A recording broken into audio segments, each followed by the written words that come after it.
أفضل رأسية شفتها في حياتي. تعالوا نفصلها. حلقة اليوم حتكون مختلفة شوي، بس بدي منكم شوية تركيز زيادة، شوية لايكات، شوية شير، وشوية سبسكرايبات. المهم، قبل حوالي شهر وعدتكم على حسابي على الانستغرام إني راح أخصص حلقة مخصوص لهاي الرأسية لسبب وجيه، وهو كمية التفاصيل اللي موجودة في هاي الرأسية. نبدأ بالتحليل مع بعض. خلينا نمسك الموضوع خطوة خطوة. أول نقطة هي رفع الجسم. رونالدو بيستخدم 3 شغلات عشان يرفع جسمه. 1. القدم الخلفية. لو لاحظنا هنلاقي إنه رونالدو سحب قدمه الخلفية من الخلف للأعلى مباشرة بدون ما يلمس الأرض، وبالتالي استخدم السرعة اللي هو مندفع فيها وحولها لقوة دافعة للأعلى. 2. الذراعين. نرجع مرة تانية، لاحظوا معي كيف استخدم الذراعين بنفس الاستخدام اللي تكلمنا عليه قبل شوي، وبالتالي قوة دفع أكبر. 3. القدم الأمامية. هاي القدم استخدم فيها الدفع بشكل عمودي للأعلى بعضلات القدم، وهي الجزء الوحيد اللي لمس فيه الأرض.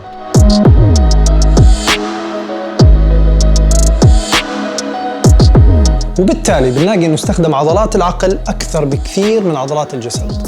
فاهم مش حافظ.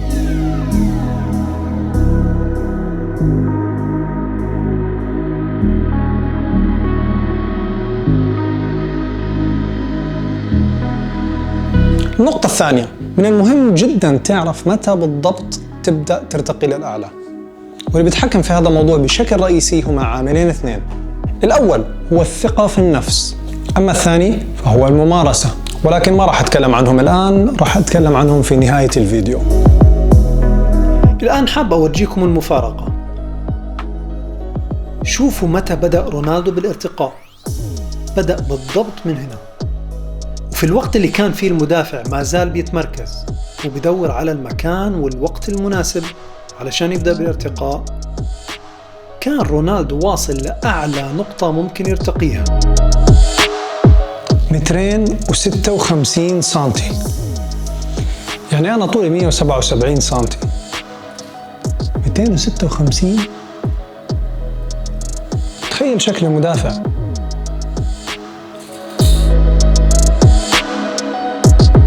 النقطة الثالثة، تحليق. خلينا نرجع نشوف الفيديو. لاحظوا معي بمجرد ما طلع فوق سحب قدميه التنتين للخلف ونزل الذراعين للأسفل، وهذا طبعا بيرفع من مركز الجاذبية زي ما ذكرت لكم في الفيديو السابق اللي تكلمت فيه عن صناعة لاعب، وبالتالي بضل في الهواء لفترة أطول كافية بأنها تصنع فارق كبير بينه وبين المدافعين، وتسهل عليه تسديد الكرة في المكان الصحيح بكل أريحية. عدا عن أنه في تسديد الكرة رونالدو برجع ظهره للخلف شوي، بيستخدم عضلات البطن بحيث أنه يضرب الكرة بكل قوته في المكان المطلوب وبالشكل المطلوب. الآن هل يعقل بأنه رونالدو فكر في كل هاي التفاصيل قبل ما يبدأ يرتقي للأعلى؟ مستحيل. لو بدنا نستفيد من كل الكلام اللي حكيناه راح نطلع بنقطتين أساسيات. النقطة الأولى هي الفهم الواضح والدقيق للتكنيك قبل التدرب على الحركة. من المهم جدا أني أنا أعرف التكنيك بشكل واضح علشان أعرف كيف أتدرب عليه بالشكل الأنسب، بدل ما أضيع ساعات وأيام وأنا بتدرب عليه بدون عنوان.